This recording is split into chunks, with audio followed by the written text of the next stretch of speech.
And before I begin on the 14th of December, we want to know more about the summit and also the agenda of the summit itself. Now we have in our studio the European Union Ambassador to ASEAN, His Excellency Igor Driesmans. Mr. Ambassador, thank you so much for being here with us. It is a great pleasure. We're counting days until the EU-ASEAN Summit. It is, as Kai mentioned before, it is the 45th. 24th. It's 24th, sorry, excuse me. It's the 45th anniversary. 45th anniversary. 24th so it is symposium. Yeah, it is such a milestone. Yeah. So of course, again, there is so many that is happening within this year alone. What would be the agenda for the EU-ASEAN Summit for this year? Well, it's actually almost a full EU-ASEAN week because we'll start the week with a event on higher education, talking to some of our young students from both regions. Okay. That's on Monday. On Tuesday, we'll have a major business summit where ASEAN leaders get to know some of the biggest CEOs that we have in Europe. But we also have a separate youth summit because we think it's important that the youth is able to convey their messages to the leaders as well. And then the actual summit starts on the 14th. It's going to be an almost full-day event whereby the 27 heads of state and government of the EU, plus our 2 institutional presidents, meet with all of the ASEAN leaders. So quite a week. It is indeed. So the interesting is, you know, that there has been, towards the end of the year, after the G20, there's been international meetings after international meetings. Yeah. We would love to know what the main purpose of this particular meeting is. This is the 24th symposium, and is there any pillars or main focal points that you will be focusing on in dialogues this year? Sure. Well, I'd name 3 if I can. The first one is the green transition. Big issue for all of us. Big issue within the EU. Try to become carbon neutral by 2050. But also in ASEAN, we know it's not easy. There's lots of challenges to decarbonize the economy. But we believe it's possible with the necessary investment. So we're going to talk about that, how to get there, how to go towards renewable energy, where can we find those investments, and so forth. Second topic will be connectivity. You mentioned it in your introduction. Just a few weeks back, we signed a landmark agreement, the EU-ASEAN Comprehensive Air Transport Agreement, basically locking in the 37 countries, 27 Europeans and 10 from ASEAN, in a first ever region-to-region free trade on the airspace agreement. So that's quite a big deal. It's one example, but we need to push further this kind of sustainable connectivity between both regions. And lastly, we need to talk about security. Obviously, we face major challenges in Europe. We see the war of aggression of Russia on Ukraine continuing. Also, Southeast Asia is not without challenges. We see the situation every day, the atrocities in Myanmar happening. So we'll have a conversation about that and what we can do to tackle those challenges. Right, and you were saying before of these 3 pillars, and those are the main purposes, especially for the summit for this year itself, sustainability, connectivity, securities, and whatnot. What are the expectations from the EU society, especially after these meetings? And we know, and what we've seen from G20 summits, we do have these bilateral meetings between leaders and whatnot. And those are the agendas, those are the meetings, talking points. But what is the expectation after that, going forward? Right. I think over and beyond the specific topics that I have mentioned, you know, we live in very volatile geopolitical times. There is big power competition. There is violation of international law happening every day, violation of territorial integrity happening every day. Free trade is under attack. And what we think is that European Union and ASEAN together, we can be an anchor for stability, an anchor for security, for multilateralism, for free and fair trade, for a rules-based international order. Because both of us, EU and ASEAN, we live somehow by rules, international rules that govern the way states are supposed to relate to each other. So we do hope that by working together, we can ease some of those tensions which we see around the world. I think that should be the longer term objective that we both share over and beyond, making sure that we indeed have a green transition, that we tackle some of the security challenges, that we connect our societies better, and so on. You know, one aspect that has always been an interest of mine when these dialogues happen, right? Is it because, as you mentioned before, EU is a community, ASEAN is also a community, which, as mentioned before, share a lot of similar principles, right? And in terms of dialogue, is it a dialogue to help each other or learn from each other to come up with, you know, different solutions that could help each party? And how do these conversations usually, you know, take place and flow during dialogues like these? Right.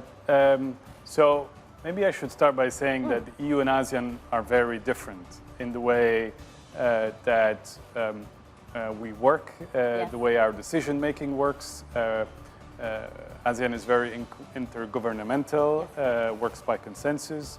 The EU is not. But of course, we have something in common, that is that we try to look for agreements within our own regional organization. So we're used to these kind of conversations.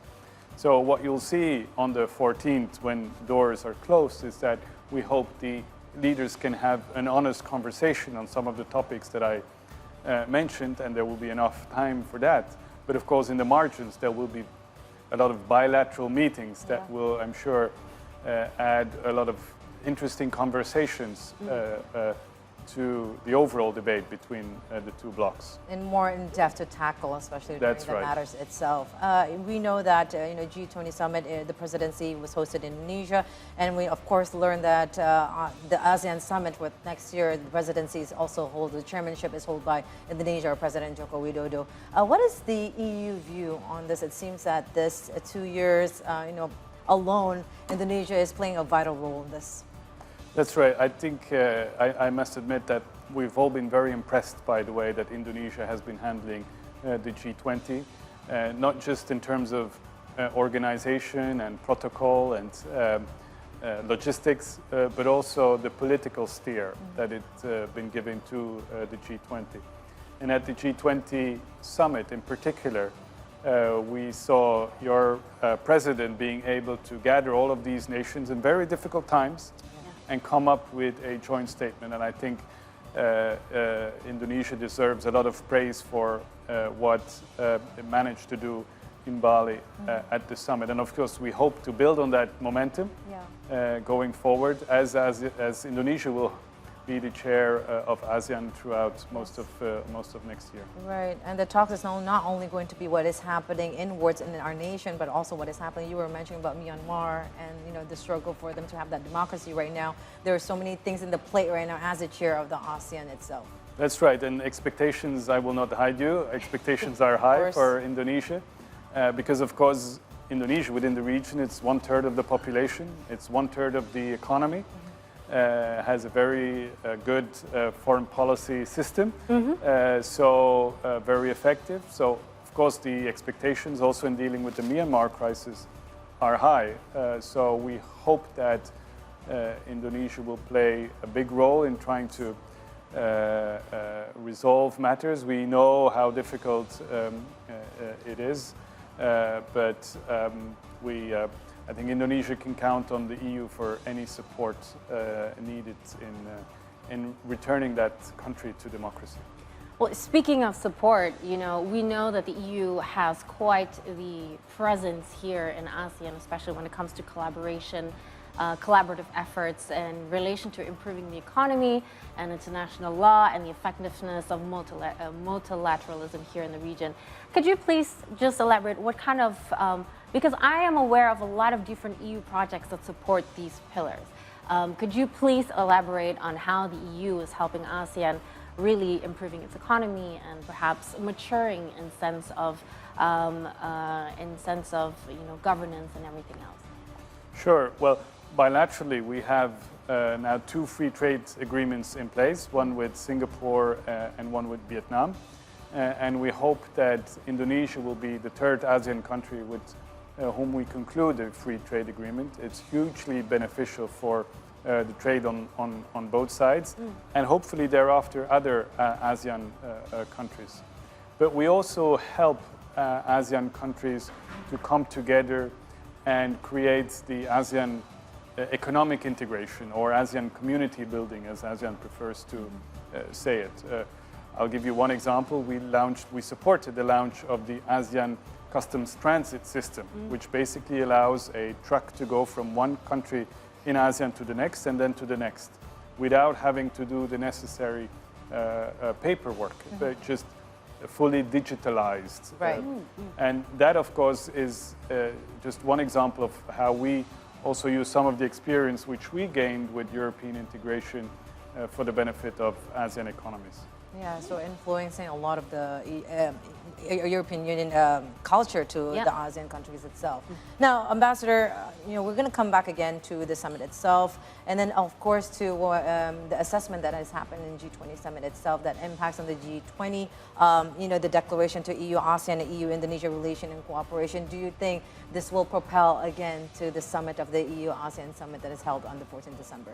I think so. I mean, if the question is, will Ukraine figure and the language in the statement will be a discussion, of course, it will be. I think for us, it's important that both sides can reaffirm that what's happening in Ukraine is not okay, that we should condemn it, that there's certain principles which are enshrined in the UN Charter, which are territorial integrity,